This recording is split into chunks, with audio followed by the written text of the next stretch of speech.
It's my 4th day in Bolivia. I'm in a race against time to reach civilization before my body and my brain start to shut down. I've not eaten yet. I've already used thousands of calories, and it's affecting me physically and mentally.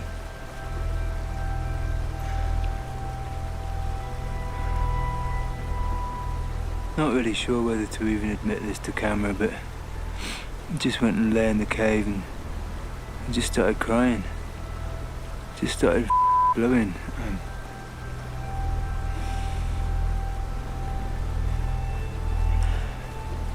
It's 4 days with virtually nothing to eat now. All I can put it down to is lack of energy, lack of nutrition, lack of food going in, basically. But just felt so low.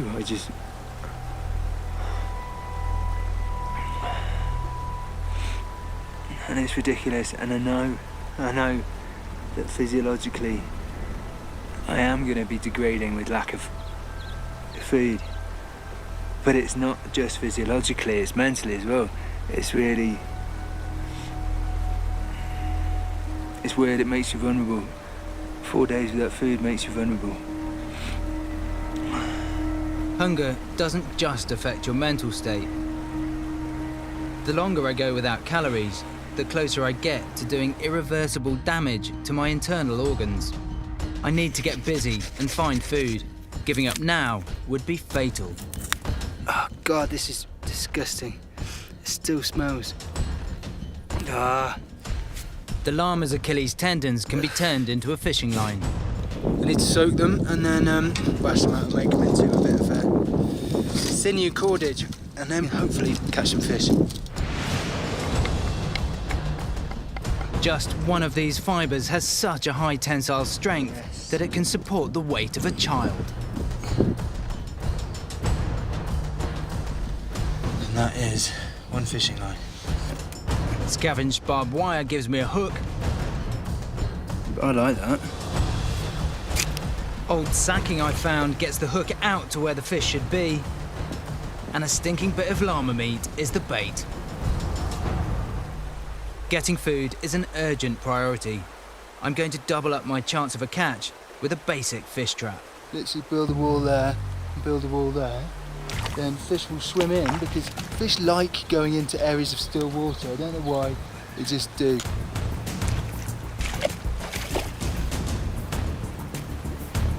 Fish will be tempted to come in, and therefore I think it could be a little larder of joy.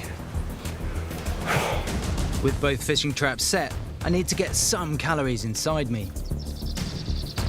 There's a little lizard in the plant below me. Saw him.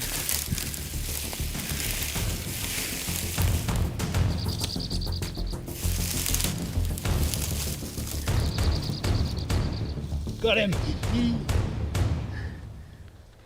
That's my first food. Oh look, tail's come off. Gosh. I was sure there was a bigger one in there, but maybe not. I'm just gonna squeeze the innards out of him. Eating the guts could make me ill. My first ration of protein. Ah. Do you know what, that tastes good? Because I know that it's meat, I know that it's wholesome, I know that it's giving me energy. It's a great mental boost, but I'm using thousands of calories, and there's no way this will get me through the rest of my challenge. If I don't eat tonight, I can't afford to have wasted any more time at this river. It's been relatively fruitful, but it hasn't provided me with the bountiful energy and food that I was expecting it to. As soon as I leave this water, clearly I don't know where the next supply of fresh water is, so water's important, but I can take that with me. Just need to get that little mouse out of the bottle. Okay. It's a bit like a ship in a bottle, except it's not. It's a mouse in a bottle. Oh, I don't want to chop the top off because it'll make the bottle less good. Oh yeah, look at that. It's a mouse head. Little mousey mouse. Last leg. Mouse. mouse is out.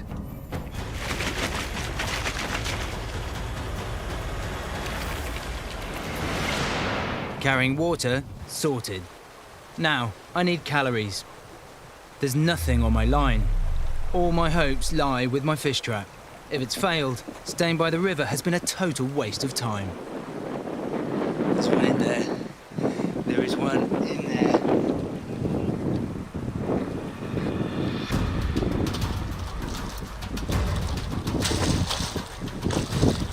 Yes! Yes! I've got him! I got him! I've got supper! He's not bad size, is he? Fish for supper. Fish for supper. Like the lizard, it's crucial I remove the guts. That's a good sized fish. Amazing how happy you can be over food. One fish, let's face it, it's only one fish, but it's a reasonable sized fish. That's a fish worthy of serving in a restaurant. At least hunger isn't gonna defeat me. See these chunks of meat?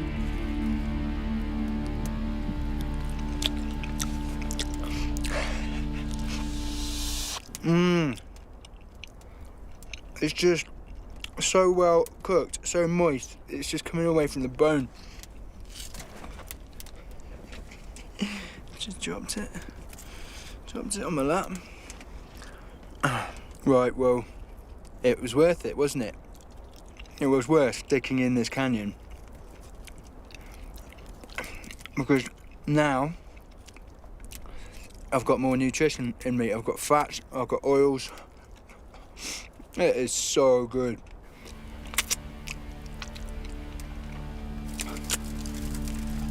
Clean plate. This is fantastic. It's amazing what a little food can do for you mentally. With food, fire, and water sorted, everything is in place for me to leave the river and strike out west.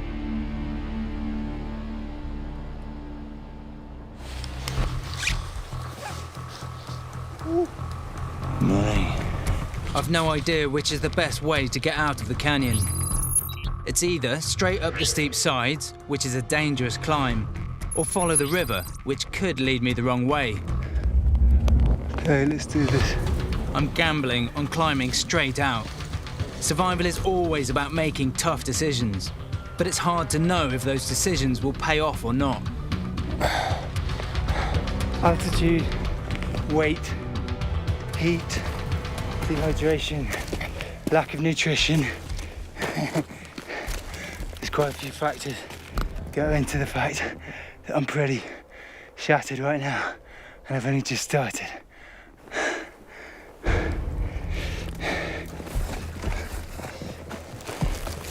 After an hour's climb, my gamble pays off. Oh wow, that is absolutely amazing.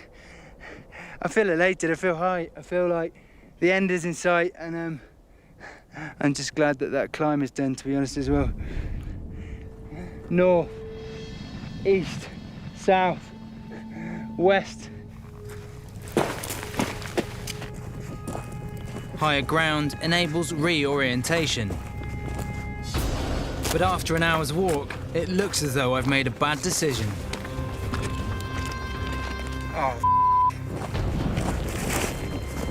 Oh no. It's not just a dip, is it, Ed? It's another massive canyon. A huge one at that. You can see I've got to descend 150 metres at least and go up another 150 metres. And who's to say there's not another one beyond that and beyond that? Shit. Crikey. Walking around the canyon could take hours, even days. Heading straight down and up the other side could be dangerous and exhausting. With time running out, it has to be down. I'm just gonna take this little gully here and go all the way down to the valley bottom. It's not too steep in the end. but it is a massive descent.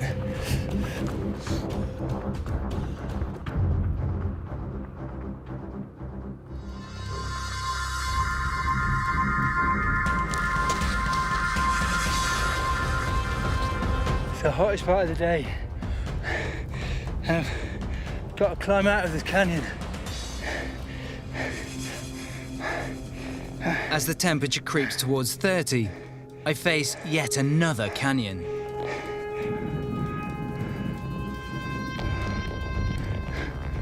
I've got to climb down that tree. I hope the rescue team is on standby. I'm taking risks, aren't I? It's nearly the end of my 6th day, and once again, my water's almost out. These two canyons were a beast. Still heading west. And that right there is a river. Happy days. Water problems over. Thank goodness. Ah, that takes the pressure off. Weirdly, it smells like the seaside. It does smell like the seaside. Maybe it's a seaweedy stuff. There's like green plant. Very much smells like the seaside. A bad sign. I need to taste this water. Bugger. That's salt water. That's not fresh water. I can't drink that. Ah.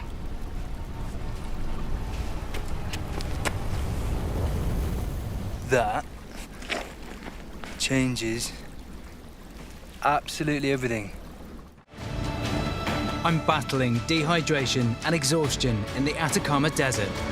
I don't know how far it is to my exit point, but I'm not prepared to call in my rescue team. Yet. That's salt water. Can't drink that. Okay, get across this river and head towards my original reference point. It's not panic stations. I'm slightly dispirited.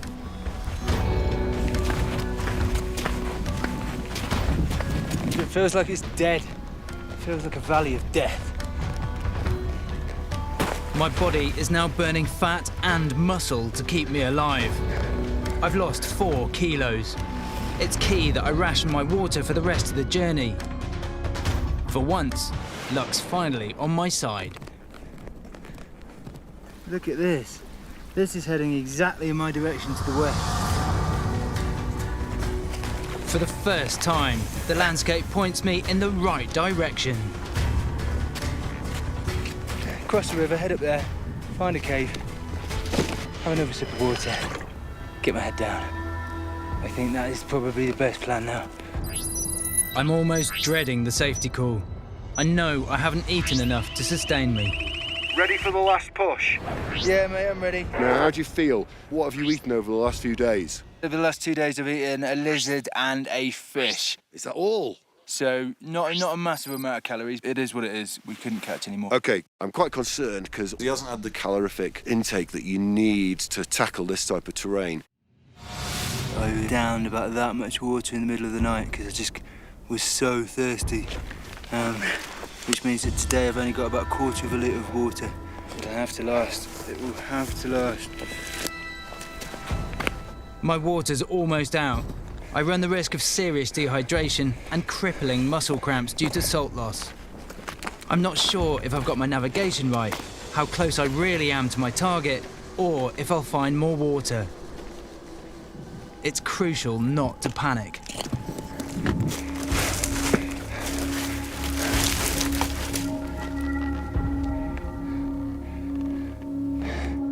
I thought this was the summit, but you can see where I've come up from right down there. But I think I can see 2 more summits now. I think from there it'll be fairly flat plain. But it's just breaking through these canyons at the moment. You can see how the ridge lines. They go up and they go down, and they go up and they go down. I trek up and down for 7 soul-destroying hours. The more I pant, the more water I lose in my breath, and the more dehydrated I become. I'm really hoping that's the last summit and that from there on in it's very much flat. I can't see anywhere to rehydrate, and my last water supply was over a day ago. I think there's a little nipple ahead of me. I think that marks the top of the hill. I really hope so.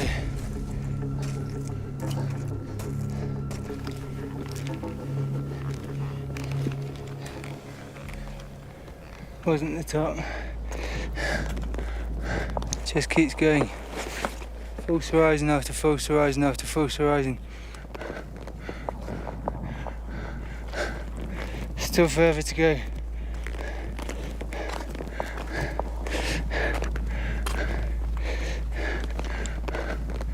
This is the most demoralising set of undulations I can even think of. It's literally like you think you're at the top on the plateau, and you're not, you see the next one, then you see the next one, then you see the next one. It is like building all your hopes up just to crush them again. About 10 times so far. There's no more water. That ran out a long time ago.